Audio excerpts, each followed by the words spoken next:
Apa ya Mas kalau di teknik kimia namanya? Oh, kalau itu namanya reaktor. Tempat kita melaksanakan reaksi kimia. Masih banyak tahu alat-alat teknik kimia lainnya. Ayo ikut aku tunjukin semuanya. Boleh deh Mas, ayo. Halo Kesatria Muda, perkenalkan nama aku Hanabella Aprianaswa, biasa dipanggil Hanbel, dari program studi Perencanaan Wilayah dan Kota Angkatan 2025, dan saat ini aku bersama dengan kakak. Halo Kesatria Muda, perkenalkan nama aku Muhammad Raffi Ismail atau biasa dipanggil Mail dari program studi Teknik Kimia Angkatan 2024. Nah, berhubung kita lagi di Teknik Kimia nih, boleh nggak sih Kak kita diajak untuk keliling di Departemen Teknik Kimia ini? Boleh banget dong. Ayo ikut aku akan ajak kalian berkeliling Departemen Teknik Kimia tercinta. Oke nih Kak, jadi sekarang kita nih lagi di mana ya Kak? Ini tuh apa ya Kak nih? Departemen Teknik Kimia Universitas Gadjah Mada. Nah oke Bel, jadi sekarang ini kita lagi ada di tempat paling ikonik dari Departemen Teknik Kimia. Ini adalah spot yang digunakan oleh semua anggota KMTK kalau misalnya mereka habis mencapai sesuatu gitu. Jadi misalnya kita selesai semesteran, mungkin selesai praktikum, selesai sepertiga, 2/3, 3/3, biasanya semuanya itu foto pasti di sini gitu. Berarti ini iconic spotnya Iya, dari benar. Departemen Teknik Kimia ya Kak? Iya, tempat paling ikoniknya lah gitu lah. Nah, terus habis itu KMTK ini punya jargon nggak nih Kak? Punya dong. Oh punya ya, boleh dong kita jargon dulu sekarang nih. Yuk. Untuk bangsa dan KMTK yang bersatu dan bergelora. Salam KMTK, salam. Mulai. Kami mahasiswa Teknik Kimia, satu asa, satu cita, terus bergelora. Teknik Kimia selamanya. Keren banget nih. Jargonnya keren, apalagi departemennya nggak sih Kak? Boleh nggak ajak aku untuk keliling departemennya? Yuk, boleh. Gas. Nah, tadi kan udah jargon nih Kak. Sekarang aku pengen tanya dong, kesibukan apa sih yang dilakuin sama anak teknik kimia ini? Oke, teknik kimia itu tentu saja selayaknya mahasiswa pada umumnya, kita berkuliah, belajar berkuliah. Dan yang uniknya adalah perkuliahan di teknik kimia itu dari awal sampai akhir itu mengikuti satu konsep yang sama, yaitu konsep chemical engineering tools. Oh, apa Itu tuh, alat Kak? bantu kita dan itu tuh mengikuti 6 nilai. Yang pertama ada neraca massa, neraca panas, rate proses, kesetimbangan, humanitas, dan juga ekonomi. Oh, banyak ya. Cukup banyak teman-teman. Nah, terus selain perkuliahan, tentu saja mahasiswa-mahasiswa kami memiliki kegiatan lain. Seperti contohnya banyak yang mengikuti lomba-lomba. Jadi banyak yang senang gemar mengikuti perlombaan gitu dan ini didukung oleh departemen dan juga himpunan. Dan alhamdulillahnya banyak yang menang gitu, alhamdulillah. Alhamdulillah. Benar. Terus kemudian yang kedua, kita juga ada kegiatan rutin untuk berolahraga difasilitasi oleh himpunan, di mana insya Allah dalam setiap 1 bulan itu ada 2 kali kegiatan olahraga. Wow, ini rutin semua harus ikut? Nggak wajib, tapi kita mengajak seluruh anggota keluarga himpunan gitu. Dan kemudian yang terakhir kegiatan kami tentu saja adalah ikut Maksimania. Apa tuh maksimalnya? Maksimania itu adalah singkatan dari mahasiswa asik teknik kimia. Mahasiswa asik teknik kimia. Nah, mereka itu adalah garda terdepan kami dalam kegiatan teknisiade guna untuk menjadi dukungan rohani bagi atlet-atlet kami gitu. Ya, itu membuktikan bahwa teknik kimia itu nggak cuma belajar doang. Kita juga bisa ikut supporter dan mendukung teman-teman kita yang berolahraga gitu. Nah, selain yang tadi nih Mas, ada nggak sih fasilitas-fasilitas yang diberikan oleh departemen untuk menunjang kegiatan mahasiswanya? Oke, jadi banyak banget ya fasilitas yang kita dapatkan selama berkuliah di Departemen Teknik Kimia ini. Yang pertama tentu saja kita memiliki banyak laboratorium untuk kegiatan akademik kita. Beberapa laboratorium diantaranya itu ada laboratorium analisis bahan, laboratorium dasar-dasar proses, ada lab OTK dan juga lab TRK. Nah, ini salah satu contoh laboratorium kita, ini adalah laboratorium analisis bahan dan dasar-dasar proses. Yuk kita ikut masuk yuk. Boleh Kak? Nah, gini Mel, sekarang kita ada di laboratorium analisis bahan dan dasar-dasar proses. Nah, Departemen Teknik Kimia itu adalah departemen yang mengutamakan safety. Makanya untuk kita masuk ke lab, kita harus mengikuti SOP seperti berikut. Kita pakai goggles, kita pakai masker, jas, dan juga gloves. Nanti kalau kita bekerja di lab gitu. Oke. Nah, selain itu ada lagi nggak sih Kak? Ini kan labnya udah bagus banget nih, kayak proper banget sih menurut aku, jujur iri ya. Nah, selain itu ada lagi nggak sih Kak fasilitas yang dikasih sama departemen buat menunjang mahasiswanya? Nah, selain laboratorium untuk belajar, kita juga ada tempat-tempat untuk kita berkumpul dan belajar bersama teman-teman.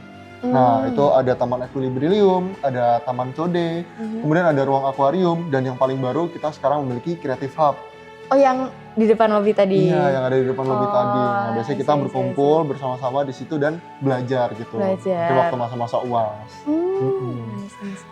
Nah, selain tempat belajar, kita juga memiliki satu hal yang paling dicari di teknik ini, di satu FT ini. Ini paling dicari. Satu FT paling dicari di sini? Bener. Oh my God, apa tuh Kak? Itu adalah Copcen, tempat fotokopi. Oh, gitu. iya. Itu paling dicari. Dia Oh juga my jual God. ATK, juga jual bahan-bahan lainnya. Gitulah, pokoknya untuk alat tulis dan Berarti print-printan lengkap andalan. semua ya di situ Lengkap ya? banget. Betul. Berarti emang cuman punya teknik kimia nih. Izin ya teman-teman. Izin ya teman-teman Mulai ya. Kesatria Izin Muda. ya. Kesatria Muda. Kalau mau ngeprint, yakin. Cekin cari Mas Mail. Nah, selain yang tadi nih Kak, pasti ada nih culture shock atau matkul yang gak disangka-sangka tuh ternyata ada nih di teknik kimia. Oh, saja ada ya Bel ya. Mungkin kita mulai dari culture shock dulu. Culture shock sendiri ketika masuk teknik kimia itu sewajarnya mahasiswa ketika masuk jenjang perkuliahan. Pasti culture shock paling utamanya itu adalah pace belajar dan tempo belajar. Karena kalau misal di perkuliahan, kita kan dituntut untuk bisa melakukan semuanya sendiri. Kalau misal kita bandingkan dengan SMA. Di SMA kalau kita nggak masuk kelas dimarahin, kita diingetin buat ngerjain tugas, kita diingetin untuk besok ada ujian, dikasih kisi-kisi. Nah sementara kalau udah masuk jenjang perkuliahan ini kan, kita masuk kelas nggak ada yang ngingetin gitu kan. Kita mau ujian juga kita harus bisa belajar sendiri. Kalau ada tugas kita harus nginget-nginget sendiri. Jadi kayak manajemen diri itu harus lebih bagus dan itu menjadi satu culture shock yang biasanya dimiliki orang-orang ketika masuk jenjang perkuliahan, termasuk diriku juga.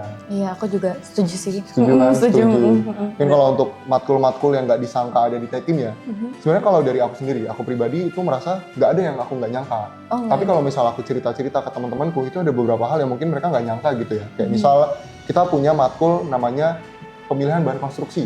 Jadi nama itu bahan konstruksi teknik kimia gitu. Jadi kita juga belajar dalam misalnya memilih bahan-bahan untuk pembuatan konstruksi dalam teknik kimia gitu. Ini agak sipil-sipil mesin gitu ya? Iya, mungkin agak-agak mirip gitu. Kemudian juga ada kita belajar tentang mekanika fluida dalam matkul namanya proses transfer.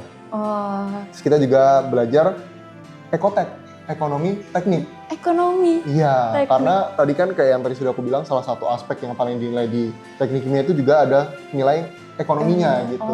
Makanya kita juga belajar ekonomi gitu. What a surprise ya, di teknik ternyata juga belajar ekonomi gitu. Jujur, aku paling kaget waktu dapat matkul itu sih tapi emang. Oh, berarti ini culture shock dong berarti? Culture shock dikit lah, itu semester berapa gitu, jadi kayak udah aman gitu. Tapi tadi kan berarti ada yang di lab, ada yang di ruang kelas, ada yang di lapangan nih dari 3 cerita itu tuh. Nah ini paling sering nih di mana nih antara 3 tempat ini nih Kak? Nah kalau teknik kimia sendiri itu emang paling sering kita di kelas dan di laboratorium. Karena emang kita itu diajarkannya itu untuk belajar scale up gitu. Jadi kita akan belajar proses dalam skala kecil, kayak misal tadi di laboratorium pemilihan bahan atau dasar-dasar proses kita belajar di situ. Kemudian nanti kalau kita udah paham, barulah kita nanti bisa mengimplementasikannya dengan scale up gitu. Oke. Nah, kalau udah kayak gini nih, tips buat kesatria muda nih yang udah masuk ke Departemen Teknik Kimia. Oke, tipsnya untuk kesatria muda semuanya ya, itu tentu saja untuk di awal perkuliahan, temukan tempo dan pace belajar kalian dan temukan gaya belajar kalian masing-masing gitu. Mungkin ada teman-teman yang emang lebih nyaman untuk belajar sendiri, ada teman-teman yang lebih nyaman untuk belajar bersama dengan teman-teman lainnya gitu. Dan itu tuh hal yang normal gitu. Jadi kalian harus menemukan tempo belajar kalian masing-masing supaya kalian juga bisa survive di perkuliahan ini. Kemudian tips yang kedua itu adalah jangan ngiri. Jangan ngiri itu penting banget. Kalau misal kalian melihat teman kalian ada yang dia lebih jago nih dalam belajar, dia cepat banget memahaminya, itu kalian jangan minder. Karena sesungguhnya ya semua orang tuh memiliki temponya masing-masing dan mereka tuh punya pemahaman yang mungkin ada yang cepat, ada yang mungkin harus belajar lebih intens dulu baru bisa paham gitu. Dan itu tuh hal yang normal gitu. Kita cuma bisa mengadaptasikan diri kita terhadap hal itu. Aku punya satu quotes untuk masalah ini tuh teman-teman. Boleh Kak.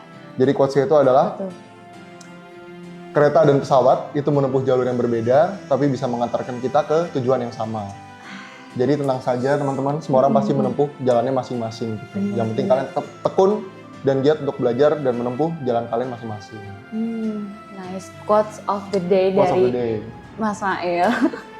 Nah, setelah itu ada nggak nih harapan dari Mas Mail buat seluruh kesatria muda untuk kesatria muda teknik UGM 2026? Oke, harapannya ya untuk teman-teman kesatria muda, itu kalian bisa menanamkan 3 hal. Yang pertama itu tentu saja solid.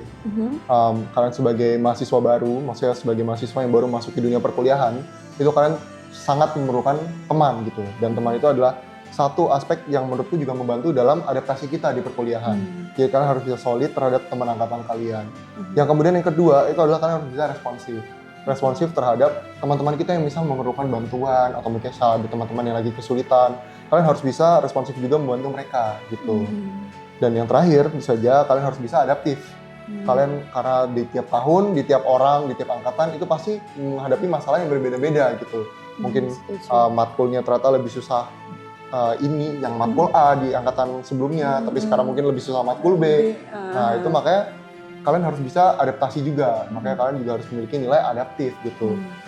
Dan mungkin harapan terakhirnya semoga kesatria muda, teman-teman kesatria muda bisa nyaman dan semangat terus untuk belajar di Fakultas Teknik UGM ini. Oke, sekian dari aku, Hanbel, dan juga Mas Mail. Terima kasih untuk insight-nya hari ini. Sampai jumpa kesatria muda di Teknik UGM. See you.